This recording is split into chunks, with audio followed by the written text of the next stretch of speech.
Even today, some argue his approach to design produced the most unpalatable BMWs in the company's history. Others insist his brilliant pencil strokes finally lured BMW out of the styling rut it was stuck in while inspiring scores of rivals to take new design approaches of their own. Bangle has steered well clear of the automotive industry since unexpectedly leaving his position at BMW in February of 2009, but the industry never left him. He's making a comeback at this year's Los Angeles Auto Show with an enigmatic design study named Red Space. Join us as we look back at some of the cars he either drew himself or presided over. Born in Ohio, Bangle began his career in automotive design in 1981 at GM's Opel headquarters in Germany. He styled the interior of the Junior, a concept car introduced at the 1983 Frankfurt Auto Show. The inventive dashboard layout put the various gauges and switches in individual pods. In hindsight, some of the Junior's exterior styling cues including the headlights and the silhouette accurately previewed the second-generation Casa, which made its debut in 1992. Bangle's contributions were limited to the interior, however, and not retained on the production model. Bangle left Opel for Fiat in 1985. In an interview with Form Trends, he reminisced the Turin-based firm hired him to work on a replacement for the Panda. The original, Italdesign-penned model introduced in 1980 wasn't replaced until 2003, however. His design consequently never saw the light that awaits at the end of a production line. The coupe was Bangle's most notable project at Fiat. He began sketching in 1990, ultimately creating a striking-looking two-door model on a platform shared with the homely Tipo. His unique approach to design already permeated the sheet metal. Chosen over a Pininfarina submission, the coupe was a cross between retro styling cues like the round taillights and more contemporary elements such as the diagonal lines above the wheels. Bangle no longer worked for Fiat when the coupe made its debut in 1993. BMW appointed him as its head of design in October of 1992. The move raised more than a few eyebrows because it marked the first time BMW put an American in charge of its design department. At the time, the company's lineup consisted of the 3, 5 pictured, 7 and 8 series, all of which wore a relatively conservative family resemblance. While Joji Nagashima styled the Z3, it was the first BMW designed under Bangle's leadership. The two men briefly worked together at Opel in the early 1980s. Fittingly, the Z3 also became one of the first BMWs built in the firm's Spartanburg, South Carolina, factory. It featured the traditional long hood, short deck proportions of BMW's previous Roadsters, but it looked appreciably less wild than the Z1, its direct predecessor. The horizontal vents behind the front wheels paid a discreet homage to the 507. BMW gave Bangle a clean sheet of paper for the Z9 Gran Turismo concept. Presented at the 1999 Frankfurt Auto Show, the carbon fiber-bodied coupe prepared the firm's design language for the new millennium with a sculpted look that incorporated convex and concave surfaces in equal amounts. It gave the industry its first look at the so-called flame surfacing that later characterized most of Bangle's designs. Bangle worked closely with Chris Chapman on the original X5. It was a tall order, no pun intended. They needed to apply the design ethos of one of the world's most respected automakers to a completely new type of car that, by its very nature, fit into the lineup like a square peg in a round hole. BMW's design renaissance began with the X5, largely out of necessity. It wasn't as slab-sided as other models like the Thankeran 3 and 5 series. This was partially done to reduce the model's visual mass. Up front, the lights fell in line with the ones found on the E46 Generation 3 series.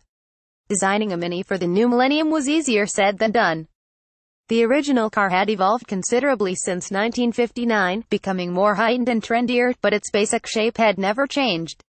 Bangle's team, which included Frank Stevenson, who also worked on the X5 successee, conveyed the icon's essence in an all-new package. The experience Bangle gained while reinventing the Mini helped him in future projects outside of the automotive realm. Hennessy came to me to do a new VSOP cognac bottle, an iconic form that hadn't been touched in a long time.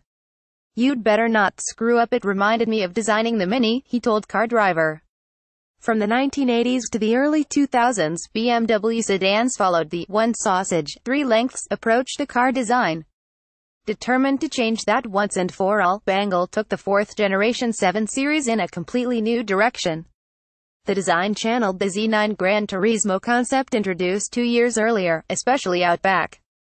Never at a loss for words, the media quickly coined the term Bangle, but we aren't copying anyone else's design language, not even our own, and I think that makes some people uncomfortable, Bangle pointed out in an interview with author David Kiley. Based on the X5, the 2001 X-Coupe concept left an indelible mark on BMW's design history in two major ways. First, it represented an early attempt to surf the SUV wave with a sportier model that qualified for the coupe label. Second, many of its design elements seeped down to production models in the following years, including the flame surfacing theme. The CS1 concept introduced at the 2002 Geneva Auto Show helped explain why BMW needed to overhaul its design department. The firm was preparing to expand its lineup by entering new segments and returning to segments it had abandoned in the past. If having 3 cars that looked the same was bad, having 7 or more identical models was a lot worse. The first ever 1 Series was one of the additions, and the CS1 previewed what it would look like. The first Z4 was the best example yet of flame surfacing. Its proportions were almost identical to the Z3 and, indeed, every BMW Roadster before it, but the finer parts of the design were entirely new. In profile, a continuous line stretched from the hood, above the headlights, through the front wheel and down the side of the car, where it reached its lowest point below the dash before zigzagging back up. It continued through the rear wheel until it reached the back bumper. When viewed under the right light, the diagonal crease between the front wheels and the doors was cleverly shaped like a Z. The 5 Series underwent a drastic transformation under Bangle's. While the E39 generation was a model of understated design, its replacement took on a much more expressive form with wide kidney grills and headlights that stretched into the fenders. Its tall trunk lid was subtler than the 7's. The E60 Generation 5 Series left no one indifferent. People loved it or hated it. But for the first time in BMW's history, and to Bangle's credit, the 5 and the 7 Series looked markedly different. While the Z9 concept influenced the E65 Generation 7 Series, the born-again 6 Series of 2003 was its most direct descendant in terms of styling.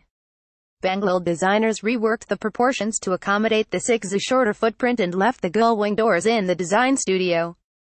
As BMW forayed deeper into SUV territory, Bangle insisted the company couldn't return to the Russian doll styling it happily rested upon in the 1990s. The original X3 shared numerous parts with the thin upcoming 5th Generation 3 Series, but the two models shared not a single styling cue save for the kidney grills up front.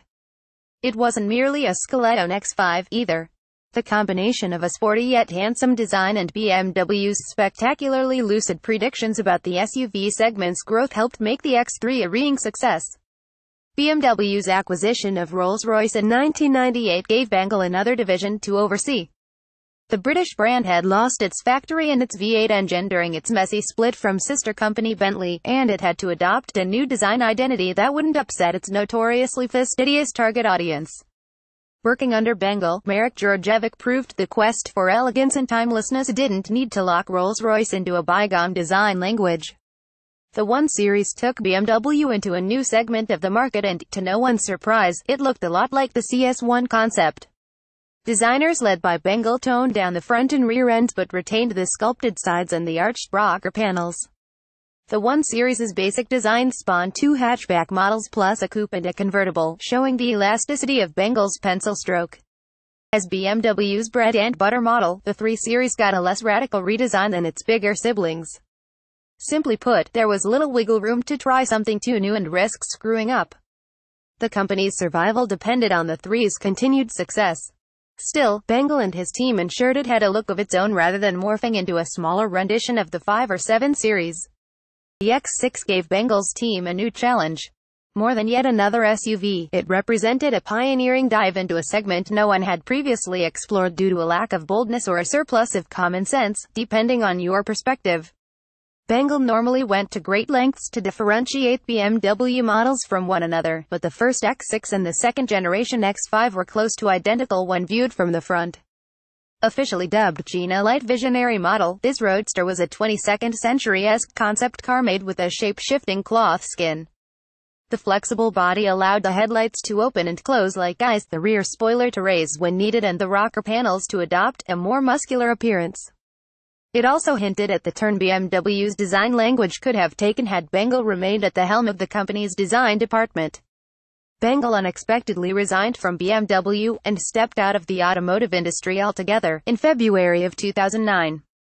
BMW appointed Adrian van Hooijdonk, a Dutch designer who worked side by side with Bangle on several projects, to fill the newly empty position.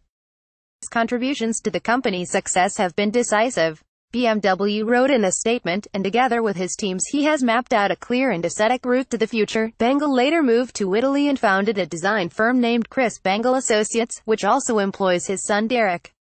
Rumors swirling around the internet in 2010 claimed he would return to Fiat, but they turned out to be false.